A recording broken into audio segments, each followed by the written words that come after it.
साजी India team computer institute में आपका स्वागत है।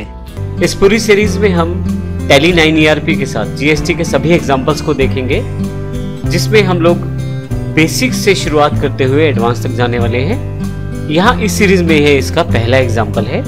आइए शुरू करते हैं टैली 9 ERP में GST को किस प्रकार हम प्रयोग कर सकते हैं। मैं आपको ये भी बता दूं कि इन वीडियो से जो आप ट्रेनिंग लेने वाले हैं उनके साथ साथ आप हमारे एक्सरसाइज एग्जांपल्स भी करके देख सकते हैं। एक्सरसाइज एग्जांपल्स के बारे में वीडियो में एंड में जानकारी दी गई है, किस प्रकार से आप उन्हें प्राप्त कर सकते हैं, कहां से डाउनलोड कर सकते हैं और कैसे प्रयोग कर सकते हैं। तो आइए देखते हैं किस प्रकार से हम GST का टैली 9 ERP में प्रयोग करते हैं। यह इस सीरीज का पहला वीडियो है। सबसे पहले मैं आपको बताना चाहता हूँ, यहाँ पे एक टेबल दिया गया है जिसमें कुछ एंट्रीज स्पेसिफाई की गई हैं। इन एंट्रीज को हम पहले समझेंगे ताकि पूरे के पूरे एग्जाम्पल को प्रॉपर्ली हम क्लियर कर पाएं। देखिए, सबसे पहले यह है जो अकाउंट्स है बिट्स कंप्यूटर्स अंबाला सिटी के हैं, अर्थात बिट्स कंप्यूटर जो है अंबाला सिटी का मैं कंपनी बनाऊंगा इसमें। उसके पश्चात एक साथ को हमारे पास इन्वेस्टेड कैपिटल इन कैश, हमारे पास 10,000 रुपये एज अ कैपिटल इन्वेस्ट किया जाएगा बिजनेस में, अर्थात बिट्स में 10,000 रुपये कैश में कैपिटल में दिए जाएंगे।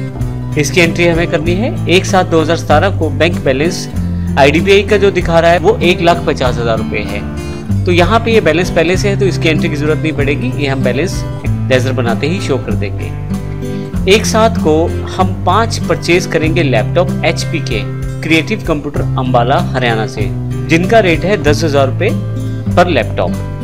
अब यहाँ पे हमारे पास ये ध्यान रखना है कि GST में हम एंटर करते समय किस प्रकार से प्रयोग करेंगे इन सब चीज़ों को।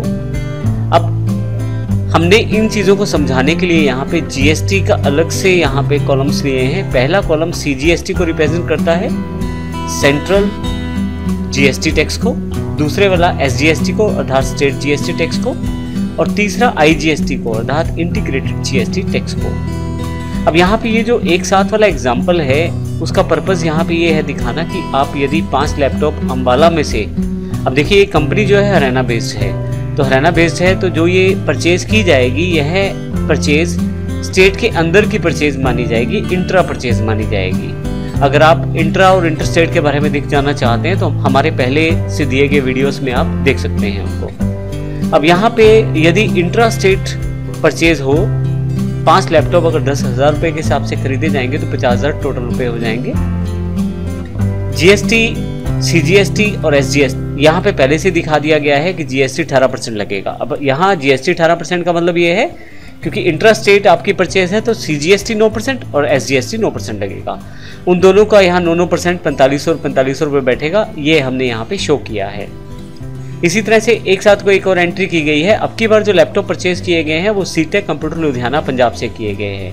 यह इंटरस्टेट परचेज है और 10,000 प्रति लैपटॉप के हिसाब से परचेज किया गया है। तो इसमें IGST टैक्स लगेगा, 18% टैक्स लगेगा इसमें। इसकी जानकारी हमने IGST कॉलम में दी है जिसमें 9,000 रुपये इस पर टोटल टैक्स लगने वाला है। इसी तरह से 2/7 तारीख को हमने 5 लैपटॉप बेचे हैं। अब ये 5 लैपटॉप HP वाले लैपटॉप हैं जो ड्रोन कंप्यूटर्स को बेचे हैं अंबाला में ही 12,000 रुपये पर लैपटॉप के हिसाब से। अब ध्यान रखिएगा क्योंकि अंबाला में ही बेचे हैं तो इंट्रा स्टेट सेल्स कहलाएगी और इस केस में CGST और SGST लगेगा क्योंकि 18% जो GST रेट है यहाँ 9% में बढ़ जाएगा। ये सब जानकारी हम पिछले सेशंस में क्लियर कर चुके हैं। अगर आपको इनमें किसी में भी डाउट तो आप इसके लिए पिछले सेशंस हमारे वर्कआउट कर सकते हैं। अब CGST में 60,000 का 5400 9% बैठेगा और इसी तरह से SGST में भी 9% जो है वो 60,000 का बैठेगा 5400 रुपये। फिर 2/7 को हमने 5 लैपटॉप और बेचे हैं दीपल कंप्यूटर राजपुरा। अब ये जो लैपटॉप बेचे गए हैं ये स्टेट से बाहर अर्थात पंजाब में बेचे गए हैं।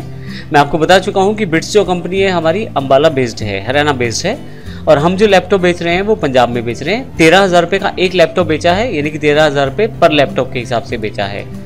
अब यहाँ पे IGST टैक्स लगेगा क्योंकि इंटर स्टेट सेल्स है, यहाँ पे वो जो टैक्स रहेगा वो 11,700 रुपये रहेगा। फाइनली 31 तारीख को हम ये जो टैक्स हमारे पास अवेलेबल रहेगा परचेज करने के बाद और सेल्स करने के बाद जो टैक्स हमारा ड्यू रहेगा वो टैक्स हमने देना है गवर्नमेंट को, उसकी एंट्री भी करके देखेंगे हम। अब देखिए इसमें हमें काफ़ी सारी लेजर्स की आवश्यकता है। अब लेजर्स में मैंने यहाँ पहले से एक लिस्ट बना ली है, जो लेजर्स आपको इस एग्जाम्पल को फॉलो करते हुए बनानी है। कैपिटल ग्रुप रहेगा इसका। IDBI बैंक अकाउंट में क्रेडिट कंप्यूटर्स जो लोकल इंट्रा स्टेट हमारे अंबाला के जो क्रेडिटर्स हैं, सीटेक कंप्यूटर लुधियाना इंटर स्टेट है।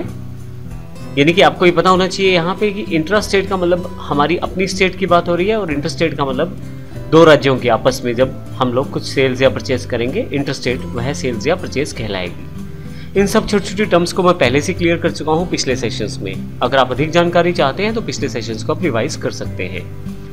ड्रोन कंप्यूटर्स अंबाला हरियाणा और दीपल कंप्यूटर्स राजपुरा पंजाब, ये दोनों डेटर्स हैं हमारे। कलर कोडिंग डिसाइड की है मैंने यहाँ पे, देखिए कलर भी आपको सिर्फ हेल्प करने के लिए यहाँ पे, जैसे हरे रंग में मैंने केवल डेटर्स की एंट्री की है और येलो कलर में हमने परचेज की, ब्लू कलर में सेल्स की, इस तरह से अलग कलर कोड यूज़ किए गए हैं ताकि आपको ज़्यादा क्लियर हो जाए यहाँ पे। तो जैसे मैंने बताया यहाँ पे दो डेटर्स हैं हमारे, एक अंबाला से हरियाणा से जो कि जहाँ से हम लोकल इंट्रा स्टेट सेल्स करेंगे, और दूसरा दीपल कंप्यूटर राजपुरा पंजाब जहाँ हम इंटर स्टेट सेल्स करेंगे अर्थात राज्य से बाहर। अब 7वां और 8वां नंबर जो है वो परचेज के अकाउंट्स के लिए। देखिए जब भी जीएसटी में एंट्री करेंगे तो दो तरह के मुख्य चीज़ें हमें ध्यान रखनी है, इंटर स्टेट कौन सा है, इंट्रा स्टेट कौन सा है। तो मैंने दो लेजर्स बना लिए हैं यहाँ पे, जो कि पहला है purchase intra state local Haryana. देखिए लोकल हरियाणा जो वर्ड्स हैं सिर्फ समझाने के लिए आपको प्रयोग किए गए हैं। आप आहिस्ता आहिस्ता जैसे एक्सपर्ट होते चले जाएंगे अकाउंट्स में तो आप इनको हटा भी सकते हैं, शुरुआत में लगा सकते हैं ताकि चीज़ें जो ज़्यादा क्लियर रहें आपके लिए। फिर मैंने परचेज का एक और अकाउंट बनाया है इंटर स्टेट, जो कि दूसरी स्टेट का है, पीबी मैंने लिख दिया है पंजाब को रिप्रेजेंट करने के लिए। अब जब आप एंट्री करेंगे तो आपको आसान रहेगा एंट्री करना। इसी तरह से 9th और 10th में मैंने सेल्स की एंट्री की है। सेल्स इंट्रा स्टेट है पहली लोकल हरियाणा में, और दूसरी सेल्स है inter state other state Punjab में। ये दोनों सेल्स के अंडर लेजर्स बनेंगे। अब मैंने यहाँ पे 11, 12, 13 नंबर जो हैं, अब की बार कॉमन लेजर्स के बजाय सेपरेट लेजर्स मैंने प्रयोग कर लिए हैं। इनपुट CGST और एक आउटपुट CGST, हर एक के लिए दो अकाउंट हैं जिसमें हम SGST, CGST और IGST के लिए अलग अलग इनपुट और CGST, SGST और IGST के लिए अलग अलग आउटपुट का प्रयोग करेंगे।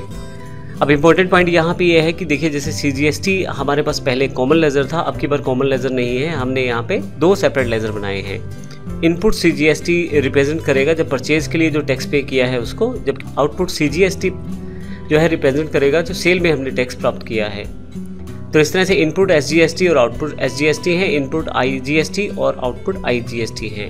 इनपुट का ध्यान रखिएगा, इनपुट का परचेज पर दिए गए टैक्स से है और आउटपुट का सेल्स द्वारा लिए गए टैक्स से है। जब हम फाइनली एंट्री करते हैं तो आउटपुट में से इनपुट को माइनस कर देते हैं और हमारे पास जो ड्यू अमाउंट रह जाता है वो हम लोग सबमिट कर देते हैं गवर्नमेंट के पास। कुछ इस तरह से हम लोग काम करने वाले हैं इस एग्जाम्पल में। 14 नंबर है लैपटॉप। अब देखिए जो मेरा बिट्स कंप्यूटर है वो लैपटॉप्स में डील करता है, तो ये प्राइमरी स्टॉक रहेगा। और फाइनली HP का लैपटॉप और डेल का लैपटॉप है, ये दोनों स्टॉक आइटम्स बनने वाली हैं हमारे पास। अब इस तरह से ये सभी लेजर्स हमारे पास होनी चाहिए। तो देखेंगे हम नेक्स्ट सेशन में किस प्रकार से हम सभी लेजर्स को बारी बारी से बना पाएंगे। अब जब लेजर्स बनाएंगे तो हम उनके ग्रुप्स के बारे में भी जानकारी लेंगे और उन चीज़ों के बारे में भी जो जो ध्यान रखनी है हमें अकाउंट्स बनाते समय। तो इस सेशन में हमने देखा कि हम क्या क्या करने वाले हैं, कौन कौन सी एंट्रीज हमारे पास अवेलेबल है जो हमें करनी है, जनरल एंट्रीज जैसे हमने यहाँ पे एग्जांपल्स लिए, और कौन कौन से हमें उसके लिए लेजर चाहिए। नेक्स्ट सेशन में हम बात करेंगे इसको टैली में किस प्रकार से एंटर कर सकते हैं। धन्यवाद।